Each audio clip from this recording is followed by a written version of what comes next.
Doncs ja m'has fumut la TGI, Andoi, ja està. Si tu defineixes bé que hi ha valors que tant és per 100 com per 10.000, nosaltres l'any 92 vam escriure, jo tenia 40 anys llavors, 41, vam escriure què havia de ser bon preu i com es havia de fer.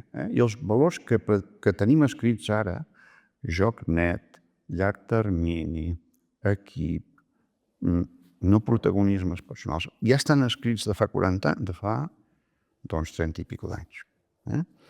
I aquests són iguals.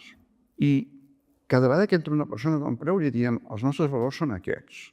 Equip, joc net, llarg termini, esforç, dedicació, pragmatisme.